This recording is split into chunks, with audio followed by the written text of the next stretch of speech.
بسم اللہ الرحمن الرحیم۔ السلام علیکم ورحمۃ اللہ وبرکاتہ۔ کوئی ایسا بندہ جسے ہم جانتے نہیں پہچانتے نہیں تو تھوڑی سی تو عدم اعتماد والی چیز ہوتی ہے ذہن میں، تو وہ اللہ کی قسم اٹھا کر بھی اسے مطمئن کرنے کی کوشش کرتا ہے، اور اگر سننے والا پھر بھی یقین نہ کرے تو وہ زور دے کر اپنے ماں باپ تک کی قسم کھا کر اسے یقین دلانے کی کوشش کرتا ہے۔ اب ذرا تصور کریں کہ جس بات کو ہم تک پہنچانے اور منانے کے لیے دونوں جہانوں کے سردار امام الانبیاء رحمت للعالمین صلی اللہ علیہ وسلم قسم اٹھا دیں تو اس میں کوئی ابہام، کوئی شک رہ سکتا ہے؟ کبھی بھی نہیں، بلکہ ایسا سوچنا بھی پھر گناہ ہے، یہ سوچنا بھی ایمان کے منافی ہوگا۔ تو نبی کریم صلی اللہ علیہ وآلہ وسلم فرماتے ہیں والذی نفسی بیدی، تو آپ صلی اللہ علیہ وسلم قسم کھا کر کہتے ہیں یہاں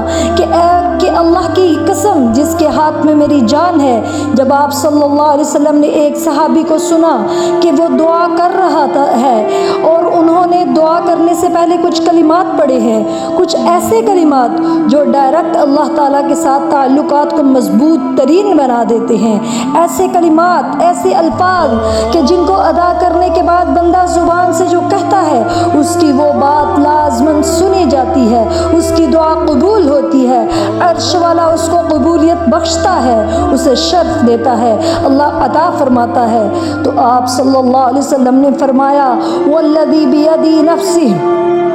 لقد سأل اللہ باسمہ الأعظم الذی اذا دعی به اجاب واذا سئل به اعطى۔ فرمایا اس صحابی نے ان کلمات کے ساتھ کی ہوئی دعا جب بھی کی جائے تو جو یہ صحابی نے کلمات پڑھے ہیں ان کلمات کے ساتھ جب بھی دعا کی جائے تو وہ مالک سنتا ہے، قبول کرتا ہے، اور جو مانگا جائے وہ عطا بھی کرتا ہے۔ اس کو اسم اعظم کہتے ہیں۔ بہت سارے لوگوں نے اسم اعظم پڑھ کر بزنس بھی کیا ہے اور پھر وہ کہتے ہیں کہ کہیں سے مجھے اسم اعظم کا پتہ چلا تھا اور میں وہ پڑھتا ہوں، لیکن ہر بندے کو تو وہ نہیں دوں گا نا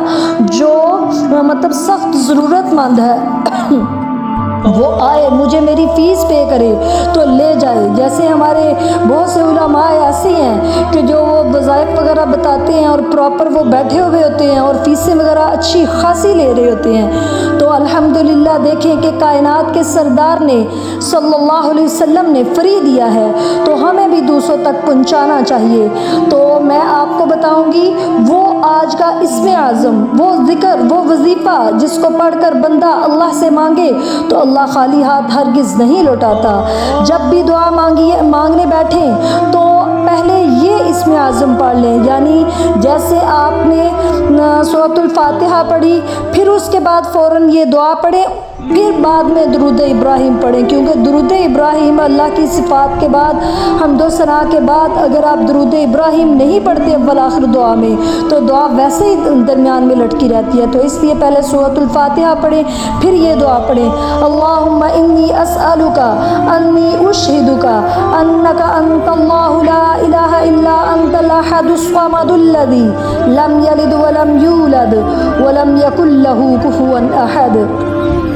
اس دعا میں بندہ کہتا کیا ہے کہ اے اللہ میں تجھ سے سوال تو کرتا ہوں مگر اس گواہی کے ساتھ کہ مجھے یقین ہے الحمدللہ کہ تو اکیلا ہے، تیرا کوئی پارٹنر نہیں، تیرا کوئی شریک نہیں، اور تو ایسا بے نیاز ہے کہ تجھے پوری دنیا کی پرواہ بھی کوئی نہیں۔ اگر سارے نافرمان بھی ہو جائیں تو بھی تجھے کوئی پرواہ نہیں، تو کسی کا محتاج نہیں، ضرورت مند تو ہم ہیں، فقیر تو ہم ہیں تیری رحمتوں کے۔ تیرے اللہ تیری یہ شان ہے کہ تو اکیلا ہے، تیرا کوئی ماں باپ نہیں، تیری کوئی اولاد نہیں، تو ان سب سے پاک ہے میرے مولا،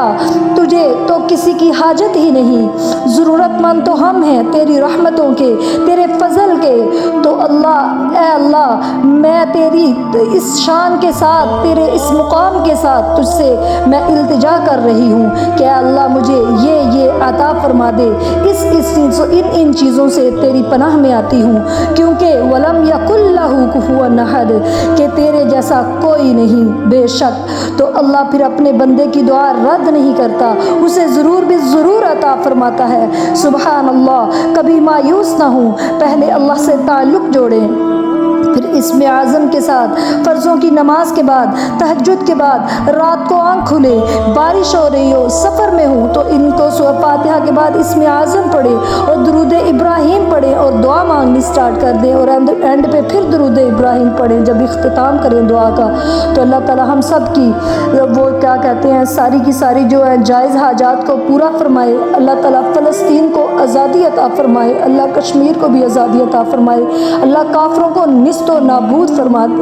کر دے، آمین۔ السلام علیکم ورحمۃ اللہ وبرکاتہ۔